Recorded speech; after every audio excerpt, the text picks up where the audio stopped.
try to save. Now I'm stacking on my funds, saving for a rainy day.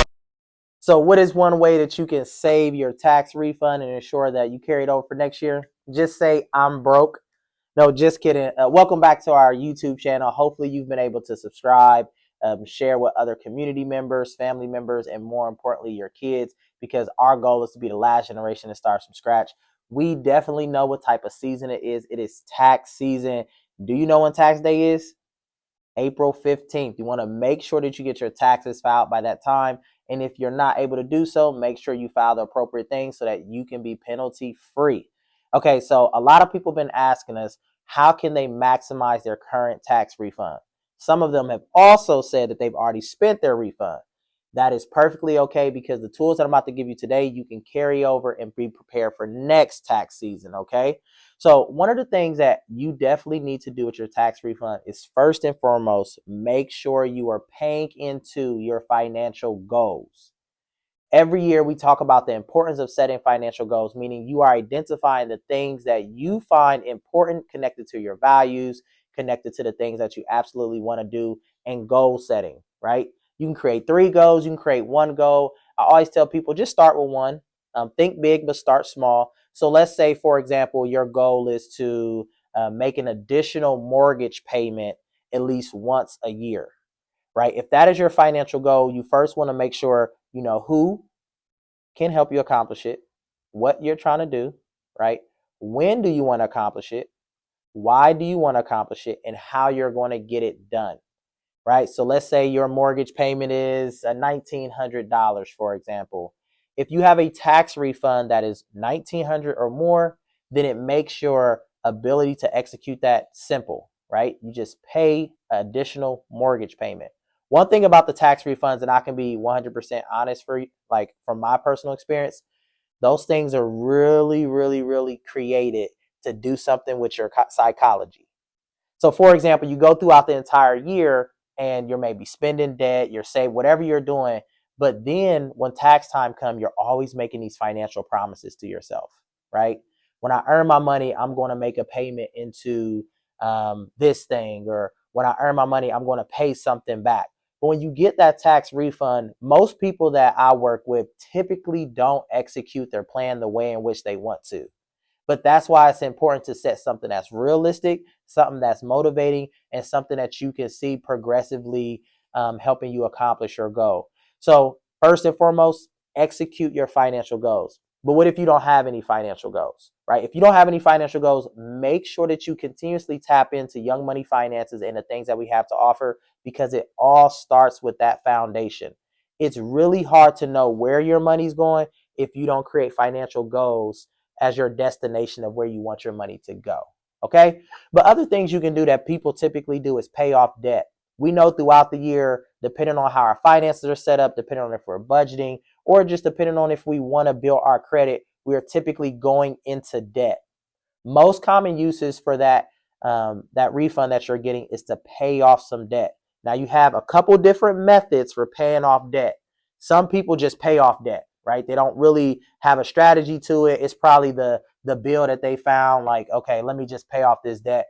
I don't highly recommend that, because again, I truly believe you can take some strategy to making sure that you have some financial management. But you have what is called the avalanche method or the snowball method, right? Essentially, that is looking at your monthly payments and seeing how much you have to pay, and you want to pay down the highest monthly balance until you're at 0, right?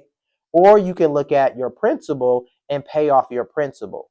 No matter what, you want to outline all of your debts together. You want to be able to see it all together to identify what is the one that I can pay off, that one could give me the motivation, right? Or 2, I can pay off the fastest. So when it comes to debt pay downs, you want to make sure you take some strategies to it. But if you need additional assistance, again, just mention in the comment section if you need any help, if you have any questions. Another thing you can do is invest in yourself. There are many times throughout the year we are steady working hard, we are building toward accomplishing other goals, but we're not setting aside funds to replenish ourselves or focus on self-care or self-management. But when you're building a budget, a financial goal, etc., you want to make sure that you're replenishing yourself and supporting yourself. That can be done in realistic and cost-effective ways. Some people like to travel really far, or some people like to stay close. I highly recommend a little staycation. A little staycation within a very small budget can help you replenish yourself throughout the year. That is a common way that you can start to practice some self-care or self-management. Other easy ways is nature walks, right? You can listen to some really nice music. So there are ways that you can practice some self-care and invest in yourself on a small budget. Finally, the other way that I highly recommend is investing it for your future. There are many times where we always say we don't have money to invest, but your refund, if invested appropriately, could allow you to start building your nest egg for your retirement, right? For your kids' retirement. So you can really start building some investment accounts. Some common investment tools and strategies are your Roth IRA, right? You can start building a 529 plan, which is for college students. It's a college savings plan. You can also do something as simple as put it in a savings account. Now, we know savings accounts typically have smaller interest rates, but here in Young Money Finances, we really focus on building behavior. Sometimes people are afraid to invest because they're unfamiliar with the tool. They don't get an opportunity to really talk to somebody, or they truly believe it's not going to work for them. So one of the things, again, that I tell people is it's not about how much money you can earn from investment, but how much money you're willing to put away so that you can learn to invest. A good number for that is around $200 to $500 you can start to invest and put away. But here's one tip that you should definitely write down: trust but verify. There are many different financial tools out there that I highly recommend you consider, but you definitely want to make sure that you call someone. You can talk to them and ask them questions and have them explain to you what are the benefits of this type of investment product. For my kids, we all invest through an app called Acorn. No, I do not work for any of these companies, but this is just my personal experience. So every time they earn a little bit of money or I get that additional refund, I just add to their investment for my financial goal throughout the year. Other ways, again, through IRAs. There are many different platforms that are offering Roth IRAs and traditional IRAs.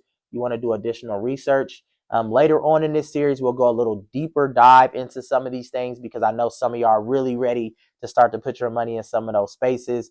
But sometimes you may feel it's hard to invest if you haven't paid off your debt. But I'm here to say you can start to accomplish both. Just think about some of us that have so much debt, we may see it's impossible to pay off all of our debt to start investing, which means we may not have an opportunity to invest. And if you don't have an opportunity to invest, that means your kids don't have an opportunity to invest. So again, some of these things are all about planting the seed so that you can start to grow them year after year, and then you can become more comfortable and confident in how to make sure that you maximize that refund. So quick recap: first and foremost, financial goals, right? If your money doesn't have a direction or a destination, it's going to be hard to guide it to that space, right? The next thing is you want to make sure you pay down or pay off some debt. I highly recommend addressing the debt because the reality is we may spend the rest of the year accumulating more debt depending on how our life is set up. And then finally, you want to make sure you start to invest or save some. Again, trust but verify all of these strategies. Continue to do your research, continue to learn, and more importantly, continue to be the last generation that starts from scratch. Peace. Go get that. YMF, we getting money every day. If you ain't but saving money, I ain't even tryna play. Man, I used to be a dummy, I ain't never try to save. Now I'm stacking all my funds, saving for a rainy day. Go get a budget, spending all that money, gotta cut, you gotta trust it. It's gonna take time, but you gon' love it. Now your friends looking at you like, dang, why you stunned? But this ain't none. YMF the crew, we having fun.